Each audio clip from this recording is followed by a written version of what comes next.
अच्छा डॉक्टर साहब, एक और सवाल मेरे ज़हन में आपकी इन बातों के ज़रिए से आया है। आपने एक नुस्ख़ा बताया मरीज़ों को कि जो है ना फ़िस्टुला का बेहतरीन इलाज बताया। फ़िस्टुला बीमारी भी कॉन्स्टिपेशन की वजह से ही ज़्यादातर सामने आई है। तो फ़िस्टुला के अंदर आपने एक बहुत खूबसूरत नुस्ख़ा बताया। मैंने 1-2 पेशेंट्स को दिया और बहुत ज़्यादा उनको बेनिफिट हुआ, और बल्कि वो तो आपको बहुत ज़्यादा दुआएँ देते हैं। ख़ास तौर पे वो कहते हैं कि जी डॉक्टर साहब ने बताया कि हल्दी और दूध, 1 गिलास दूध ले लें, उसके अंदर आधा चम्मच हल्दी डाल दें और इसी तरह दारचीनी जो है वो उसको पीस कर डालें और उसमें गुड़ या शक्कर डालें, चीनी नहीं डालें। तो ये नुस्ख़ा आपका बड़ा अच्छा रहा। तो इसके साथ आपने एक और नुस्ख़ा भी बताया, वो कोई आपके ज़हन में हो कि वो क्या चीज़ है? वो कोई क्या उसको कहते हैं, तुख्म लंगा और 2-3 चीज़ें काइंडली ज़रा आप अपने अंदाज़ में ज़रा उसको ज़रा बयान कर दें। फेस्यूला एक्चुअल में जिसको बगंदर कहते हैं, जी, जी। ये वो ज़ख़म है जो जब हम स्टूल पास करते हैं जी। तो हमारी रेक्टम के साथ एक और होल हो जाता है, एक सुराख हो जाता है। अल्लाह अकबर। अच्छा, उसमें इंतहाई बदबूदार किस्म का उसमें से पीप निकलता है, जी, उसमें पस पड़ जाती है, स्टूल पास करते हुए बहुत पेन होती है। जी, जी। उसकी सबसे बड़ी वजह ये है, जो मैं अक्सर कहता हूँ, खाने को 32 बार चबाएं। जी, ठीक। तो जो बंदा खाने को 32 बार चबाएगा उसको कभी कॉन्स्टिपेशन नहीं होगी। बिल्कुल सही। जिसको कॉन्स्टिपेशन है, जिसको कब्ज़ है, जी, जी। उसको फेस्टुला लाजमी होना है। सही।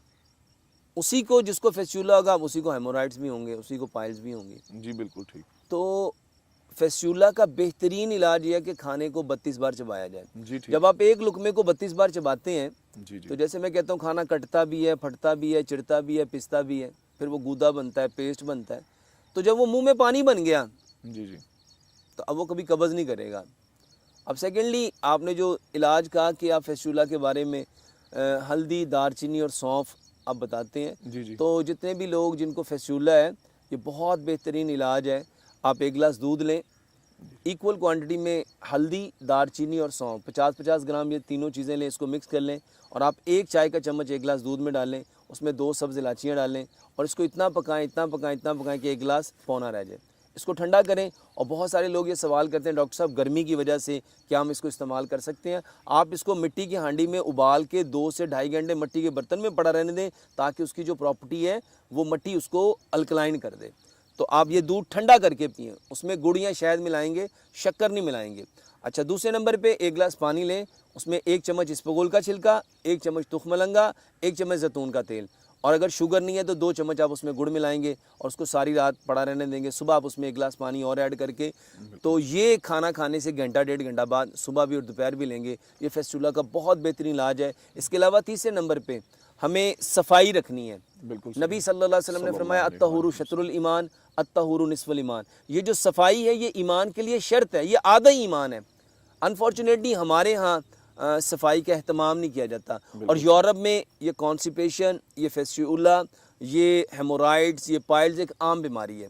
क्यों है? क्योंकि वहाँ पे जब स्टूल पास किया जाता है तो सफाई का कोई एहतमाम नहीं किया जाता। जब वो सफाई करते ही नहीं, फर्स्ट ऑफ ऑल तो वो खाना भागते भागते खाते हैं। वो नाश्ता कैसे करते हैं? गाड़ियों में जा रहे होते हैं, ट्रेन में जा रहे होते हैं, बसों में जा रहे होते हैं, और उन्होंने अपना, और हैवी फूड तो उनके यहाँ ब्रेकफास्ट में तसव्वुर भी नहीं किया जा सकता, इसीलिए वो बीमार है। पंजाब का कल्चर था, पंजाब में सबसे बेहतरीन फूड, बेहतरीन खाना सुबह के वक्त खाया जाता था। बिल्कुल ठीक। तो जब खाना प्रॉपर खाया जाएगा, जब खाने को प्रॉपर चबाया जाएगा, तो ज़िंदगी में कभी फेस्टुला नहीं होगा। और सफाई, जिसके बारे में मैं कह रहा था, हमें सफाई कैसे करनी है, नबी सल्लल्लाहु अलैहि वसल्लम ने स्टूल पास करते हुए एहतमामन फरमाया कि उसको इतना साफ़ करो, इतना पानी के साथ साफ़ करो, इतना साफ़ करो। या तो पत्थर के साथ जो सफाई करने का हुक्म दिया गया, 7 डेले इस्तेमाल करने का इस्तेमाल किया। उसके अलावा पानी के साथ आपने उसको इतना धोना, इतना धोना कि चिकनाई ख़त्म हो जाए। बिल्कुल ठीक। तीसरे नंबर पे हमारे यहाँ सफाई का जो एहतमाम नहीं है, और यूरोप में तो ये बिल्कुल नहीं है। और आज यूरोप को देखा देखी हम लोगों ने भी वैसे ही काम करना शुरू कर दिया। कमोड पे बैठ गए, अब उस पे बैठने की वजह से प्रॉपर तरीके से आप अपनी रेक्टम को साफ़ नहीं कर पाते, जो गंदगी है वो वहाँ पे इन्फेक्शन करती है। तो हमें सफाई के साथ साथ, मैं अक्सर कहता हूँ फेस्टुला के जो पेशेंट हैं उनको क्या करना चाहिए, नीम और बेरी के पत्ते पानी में डाल के बड़ा सारा टप लें, उसके अंदर बैठेंगे तो इंशाल्लाह इससे भी बहुत फ़ायदा होता है।